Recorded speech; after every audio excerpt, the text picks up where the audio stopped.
Hey, everybody, welcome back. I'm Susan Linder, your host of Innovation Storytellers. And today is a continuing episode in our series, the Storytellers Series, where I'm inviting some of my favorite storytellers from around the world onto the show to give you, my listeners, amazing innovators, new ideas, new insights, and perspectives on how to tell a better story around the innovations that you're working on and maybe other areas of your life too. And it's one of the reasons why I'm so excited to have John Elbing on with me today. He is a business storytelling consultant and the creator of the Storybuilding method. He helps organizations flip the script by building their brand story from the customer standpoint rather than from inside the organization, which frankly, we can all be really guilty of sometimes. He works with leadership and marketing teams to align messaging, sharpen positioning, and make marketing decisions easier. He's the best-selling author of Storybuilding, a practical book that gives teams clear tools to create stories that truly resonate. John, thank you so much for being on the show with me today. Hi, Susan. I'm happy to be here too. And I love the theme, the storytelling theme you're running through. Yeah, this is great. Couldn't happen without you on the show this time around. So I want to give my listeners new perspectives, not just mine, on how to tell an innovation story. And I wanted to bring you on the show because, I'm really impressed with the story building methodology. And maybe you could just give my listeners a bird's eye view of that story building framework that you've developed. Okay, sure. It starts with the idea that we go through three steps when we encounter a brand. And when I say a brand, I've worked with nonprofits, and I mean, if you want to convince your spouse to go on a vacation on the beach instead of the mountains, that's probably works too. But the idea is that the first step is we need to recognize ourselves in the brand. You've all walked down the street and wanted to get a coffee, and you pass three coffee shops without even slowing down, and then one clicks, or you jump through different websites from your Google search, and you just you go by, and then one sort of feels right. And often companies sort of say, "Hey, we do this," and it's up to you to figure out, is it for me? Companies like mine? And so if you really feel that, oh, wow, they work with people like me, with companies like mine, before even completely understanding what the offer is, if I landed on a website and it said, we specialize in helping independent consultants living in Geneva, Switzerland, who have a white beard and a cat, I'll think, ooh, I'm interested, even Uh-huh. though I'm not sure what yet, because I really feel heard and seen. They see what I'm trying to accomplish or my challenges. And so I think that's really powerful because then you're really ready to listen. If I land on a website and I have to sort of figure out, is this interesting for me or not? I'm already on my back feet. But if I think, oh, this must be for me, then I'm more eager to understand. And then, so the second step I call perception is you mean the fact that you have to, then what category do people put you in? What kind of what do they compare you to? Do they really clearly understand what you offer? But then I feel that there's a third step, which I call projection, where people I'm on this service and it looks great and I think this is going to be great for me, and then I think, well, okay, but then I have to buy it and install it and learn how it works and how do I set it up, and I use my old system while I'm starting to use the new system, and all these little doubts and little things, I end up sort of saying, okay, I'm going to come back next week, and then I don't. So if in your story you can help them pre-live the experience, understand how easy it's going to be, how positive it's going to be, they almost close their eyes and imagine this positive future you're promising, they're already a few extra steps into engagement. And there's a better chance that they'll, click schedule a demo or whatever it is that you're the next step in your process. So the Mhm. recognition is you're getting a better match in the people you want to work with, because the people that don't match, they've left, but the real ones you want to work with are the ones that recognize themselves. And then you bring them along a little bit further. So if you can build a story that really brings people naturally through those steps, that's very engaging and helps out your business. So, how do you approach it? Like, don't get me wrong, I would love it if every website said, Hey, Susan, we've been waiting for you. We've developed the perfect solution that fits exactly your need. How do you tell a great story as a generalist, right? Like, what if you have a B2C product that really serves so many people? How do you really dive into persona work, figuring out exactly who your target market is when your desire is to serve a broad audience? First, I think a lot of companies are too broad Uh-huh. because they're afraid to lose that one client that's not their main target. But if we niche down or if we're more precise, we might lose one client, and they're afraid of that. And so Hmm. often I find that this idea to be more precise, to be more targeted, actually you get, yes, it does narrow a little bit your audience, but it narrows it to people that are really interested. But even if you do have several products, so I have worked with companies where they sort of that comes and they say, hey, I mean, we do so many things for so many people. How do we make a story? And what we've come to is that you create a company story first, because usually your company has this goal of the kind of people you want to help and the kind of positive future you're promising. And then you can have a second Hmm. story for a specific segment or a specific product range. Uh, and I don't think this necessarily works for gigantic companies that have, 100,000 different products and do anything from real estate to toothpaste. But once you get into a brand, there is this thing where, we care about these people. And if it's too many, well, maybe then you have to accept that people won't be excited. So sure, you're selling, milk, well, everybody needs milk. But so then some brands are gonna, wear oat milk for a specific demographic, or we do a specific packaging that's more kids for families. And, even within these commodities, if you can make people feel connected to your brand, that'll be more powerful. I always would tell clients that even Procter and Gamble, right, that's selling everything from toilet paper to toothpaste, they still have personas that they're trying to get to market. And you'll notice by looking at commercials, right, the stories that they're telling are biracial couples, right, who always seem to have a redheaded kid for some reason. And I notice it as a redhead, but they are looking for young families. They are looking for single men. They are looking for the older couple that's still using Irish Spring after all these years. We know that zooming in on a particular target market is so helpful. So what I hear you saying is start with an umbrella message, get a little bit broad, that which is going to welcome everyone around the brand, and then begin to niche into these different markets so that people really feel like they're being seen. I also think that a lot of companies do these demographic personas too quickly.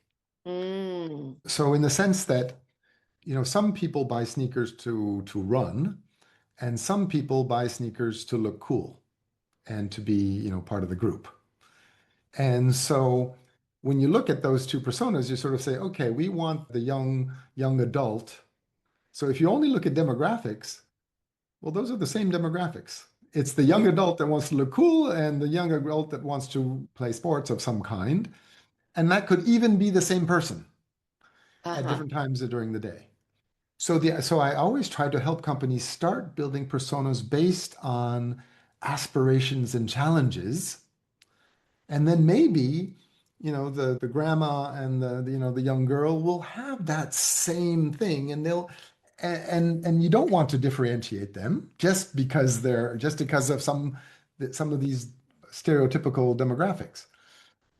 And when Nike says just do it, Hmm. well, it's just do it, be, in sports, but just do it in life. And so it's a way, and why is that so powerful? Because it's a way of targeting that aspiration instead of targeting the person that does sports or something. And it's become this, lifestyle brand, even though there's this strong sports performance. So sometimes I feel that these brands create these personas too quickly because the persona is just about demographics. They're going to say, okay, we're targeting young people or we're targeting families or whatever. But sometimes that's not the issue. You're targeting people by like sneakers to run, and other people buy sneakers to look cool and to be part of the group. And That look like they run. yeah, but even so, I mean, just because it's cool and no one thinks they run, but they have the cool sneakers. And Mm, somehow they're both young adults, they're both students, and it could even be the same person, one in the morning, one in the afternoon. And so if you're targeting just this idea you want young adults, that's not the same as targeting their aspiration, which would be one or the other. mm-hmm. Um, and sometimes these aspirations are the same for people that don't look alike. And so this idea of cutting it down to this persona, I like the example of Nike where they say just do it, and they're targeting your aspiration more than saying run faster or because it covers those different aspirations independently of some demographic. Mm. Yeah. Because So just I do would it might start be just go hang out in your cool sneakers. exactly. Just go do So that. so if you can start with aspirations and challenges and get what kind of what's behind all that, then it's always, it's really useful to have these personas because then you can sort of, really picture. I mean, I'm all about taking your customer standpoint. So if you can say, this is Jane, and she's a student and she's doing this, but you came up with Jane because you knew what her aspiration was or her challenge was more than the fact that she's young. Good point. Good point. Right. So let's get into a little bit more of this. How do we help our listeners move away from always looking at our own navel gazing, right? When we're talking about innovation, we go from inside the organization to outside. How do we begin to shift the mindset and use tools to help us really get to the heart of what our listener needs?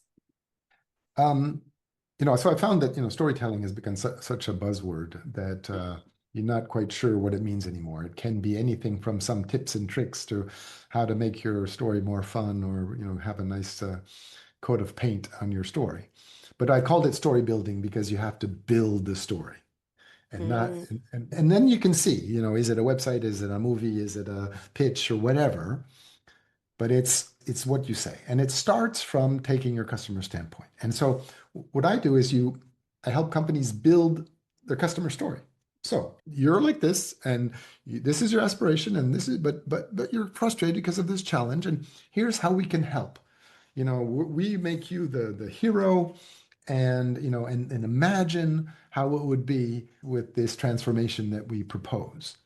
And so just by looking, almost, go with your uncle. I was about to say your mom, but let's stop mhm. stereotyping your mom. To sort of say, if you're on the outside and you look at this, what do you understand? Who is it for? What does it tackle? What are the issues?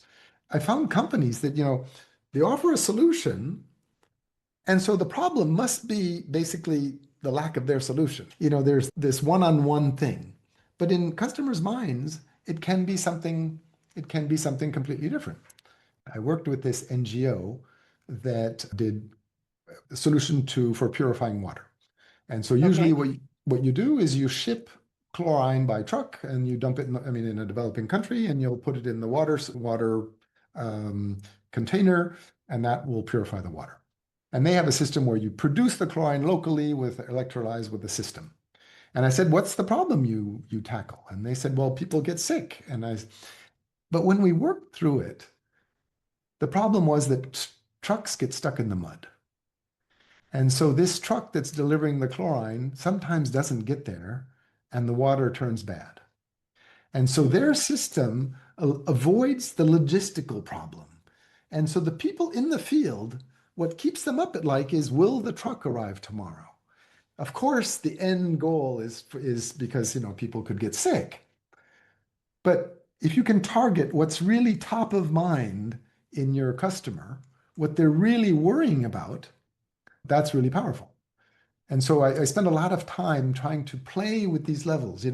Does your B2B client, does he want to be the hero of his, be seen as an innovator? Do they want to solve a practical problem? What's going on so that you can use their vocabulary, have them sort of recognize the way of talking about their aspiration or their challenge. And do you think that most companies don't take that moment, don't take that beat, and they're just fixated on whatever the technology or product they're trying to get out into the market? Is that the issue? Yeah, often they're really trying to do a good job and they have a great product and they're trying to make it better and they'll explain how they made it 10% better than last year. But then they lose a little bit this idea that I don't really care about the pixels. I want good pictures for my wedding kind of thing. And so they might concentrate on things that don't make sense anymore. Often customers they put you in a box. They want to compare. If you offer a solution, they say, oh, well, they're like, and so you want to, how are you different? Hmm. Often people will say, Fair hey, we do enough. this. But if you can say, hey, usually people do it this way, well, we do it a little bit differently. So, I mean, and this is why this is interesting. And if they can, this comparison way, because out in the middle, they tell me they have 27 whatever. I mean, is that good? Is that a lot? But if it solves your problem, yeah. So yeah, it's really taking your customer standpoint. And I think that first thing, look at your website or your intranet where you're presenting your project, and you think, do people recognize for who is the target, what is the issue, what problem we solve, or have you gotten lost in jargon and just the features of it. Mm. So talk to us a little bit more about the three pillars. How can we use those? The three stages. The three So stages, excuse me. Yep. no, no, sure. So what I do with these companies is first you analyze, you take your customer standpoint in a sense where I try to get them to forget their company, forget their product, and say, you're selling baby food. So you say, okay, you're young parents. What are your issues? What are you trying to accomplish? What are you afraid of? What's the emotions? What are the trigger moments uh, in their life where suddenly your product or solution will sort of make more sense? Because often, they say, well, my competitors are the people that do exactly what I do. But in customers' mind, your competitor is people that solve the same problem. So Mm. the competitor of the baby food isn't the other brands of baby food. It's all the other ways. It's the nutrition specialists. It's your mother that brings you food for your kid. It's the thing. It's how you did it, and all this stuff.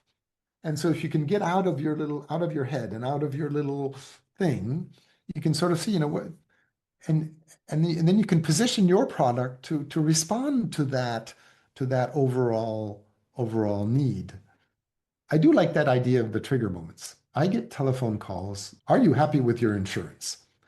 And my reaction is, I don't know. I don't care. Why are you Is saying this? anyone happy with their insurance? Does anyone even think about insurance equals happiness? Like, yeah. But but imagine I just started a company or I just bought a house. And an Hmm. insurance company calls me and says, "Hey, congratulations on your new house. I'm sure you have all the basic insurance, but didn't you know they have my attention? Because somehow right now I'm saying, ooh, well, what is best?" And but if they call me a year later or a year earlier, I'm all set up or it's not interesting. And that can be translated into, campaigns and things where you mix this recognition, this thing, if you say, as a young father, you're worried what you're feeding to your baby. Well, first of all, if you're not a young father, you're not going to click, and that's great because that's not your target audience. And even if I wasn't, I thought think, well, maybe I should be, and you bring that moment and that emotion at that time. I guess you did ask about the three stages. So I think this recognition thing is forgotten a lot, and that I find it very powerful when people do, recognize they think, wow, they work with people like us. That's very powerful. And then this idea of pre-living the experience again. But in the middle, there's these, you often talk about, whatever you're selling. And so I find there's this idea of a category. And if they'll put you in a category. And if they put you in the wrong category, I worked with a company that sold this big coffee automate thing that would make, frappuccinos and all these different coffees. And they went to companies saying, hey, wouldn't this be great for your employee coffee corner? And the reaction was, why would I want shitty train station coffee? Because Mhm. in their mind, a big coffee automate was the only example they had in their mind was the coffee they grabbed at in a subway station, which was never very good. And so the fact that they had this high level coffee machine didn't fit. So we worked on, and they would say, we have a coffee shop in a box. And so the company would sort of say, instead of comparing it to the train station, they compared it to, Starbucks, but suddenly in a box in their office. And that changed completely how their customers reacted to this idea of having this machine. So I don't know if who out there is doing software, but software is really tricky. Yeah, If a I lot say of money software, for sure. so do you do, games for iPhones, or do you do, ERPs for corporations, or do you do, AI or accounting? And so everyone has, if you say something costs $10,000. For some people, software is that free game I have on my phone. Why could it, how could it be $10,000? And others, it's, that's usually when I buy software, it's 50 million. It takes 5 years and it's a nightmare. Mhm. And so to position that correctly in people's minds, sort of like if you had to hire an expert to do that, that would cost you $50,000. Our software at 10,000 will save you a lot of money. You're comparing the software to the expert instead of comparing the software to, MS Word. And so if you can choose what people compare you to, that's what luxury brands do. You walk in the store and it's already amazing, and you think, okay, it's normal that the t-shirt costs $200 because the flooring is in gold. But if so, yeah, people compare, and so if you can grab them on something that they already know, that's very reassuring, and then that positions you. I remember a time where almost every venture capital pitch was, we're the Airbnb of, right? Or we're the Uber of. It was like everybody who was entering the sharing economy suddenly became an Yeah. analogy for. And I'm curious if you think like that process helps people get there faster, or if it lends additional credibility. What does it do for you to say those kinds of things? Well, you said this was, VC pitches, and I think that's a different world in the sense that what they're saying, it's you bring along, if I'm the Uber of something, I bring along all the positive and negative and associations with that. Hmm. Um, and so for a VC, it brings along all that opportunity and all that, kind of profit. But but maybe, you don't want to be compared. It can be, I feel that it can be tricky, and it sort of feels like you don't stand on your own two legs. As a company, you're working with people and things like that. You're not saying, hey, we fit in this box and we're doing a kind of commodity thing where we just, took your Uber, and instead of cars, it's something else. It sort of feels like it lacks authenticity. It is a shortcut, and especially a shortcut for, I guess, investors, because that brings a lot of information in a short time. And but you probably have to be careful. There was a joke around that where, Mercedes is the Cadillac of cars, and you think, whoops, that's not That's not going to work. that's not going to work. You finishing this conversation, I'm curious, what do you, when you think about the mistakes that people embarking on storytelling make, what advice can we give them to not fall into the pitfalls of bad story? So I think, so, well, to come back to a few points we covered, was this idea first that storytelling in some cases becomes a, a gimmick. And Hmm. so it's all about the wording and the font and the thing and how clever usually, I would say you have to be really good to be clever. Better be clear than clever. Oh, And so the storytelling, is really this thing where you're trying to connect with the person. It's all about them feeling heard, and then you know, you're a part of their story. They're not part of your story. And mm, so often these stories are about, even this thing where, we started in the garage and now we're great, or how companies pound their chest because they're so wonderful. That doesn't include the customer. I found the best way to brag is to say, we're the best at making you successful. We're not the best we're the best at helping. We're there, we're just there to help. We're really good at helping, but then you're going to be the star. I think a lot of it is just blinders. They've been saying the same thing for decades. Hey, we do this stuff. And new clients sort of need to have a, more emotional connection, more authenticity, understand what's behind it. They need, instead of just a list of products. I have a few bad examples that I use in my presentations, and I feel so guilty because I feel I should be giving them free consulting because I've been sort of showing their website and how bad it is, where you don't understand what they do or who it's for, and the story would be so simple, but right. And so that clarity and streamlining the message are so much more important than trying to be cheeky or clever. yeah. Yeah.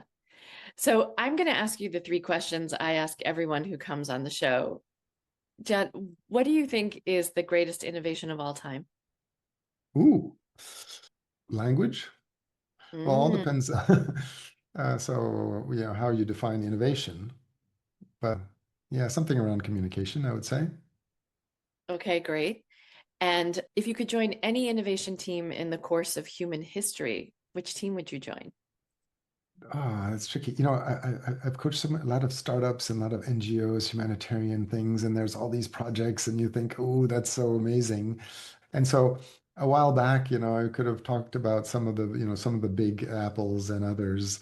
And I sort of feel that now there's this back to the roots where there's some of these innovators where it's less about the tech and more about how it actually touches people. Uh, so I don't know which if there's a team out there that would be iconic enough that I would sort of say, oh, I really want to work with that one. And what do you think is the story that the world needs now? We're in this together. Mm, Um, Things like, I mean, somehow some days borders seem really toxic. Read things around city states where there are groups of people that are working together instead of these artificial borders. When you look at a map in Africa where there are these squares that were cut off by someone that had no idea what the culture is, and and you see everything that's going on right now where people are more and more polarized, and I think we did evolve as a tribe. There was us and there were them. And for my definition of civilization is when the us is bigger and the them disappears. And we have that instinct of us versus them. And I think that's yeah, something that we should aspire to. yeah. Well, John, this has been a fantastic conversation. Thank you so much for being on the show. I certainly want to point out to my listeners your amazing books. Tell us the titles and where we can find them. So the book is called Storybuilding. Tell their story from your standpoint. And so if you go to, well, it's on Amazon, but you can also go to standpoint.ch, and the .ch is for Switzerland. It's Mhm. not standpoint.com, it's standpoint.ch, and you can access that. You can talk about the method and the book and all that kind of thing. And if you go to my contact form and you say you came from Susan's podcast, I'll give you like a 45-minute pre-call so we can talk about your brand and your clarity and maybe give you some insights. How about that? Oh, that's super generous, John. Thank you so much. And thank you for being on the show with me today. It's been an absolute pleasure. Well, thank you, Susan.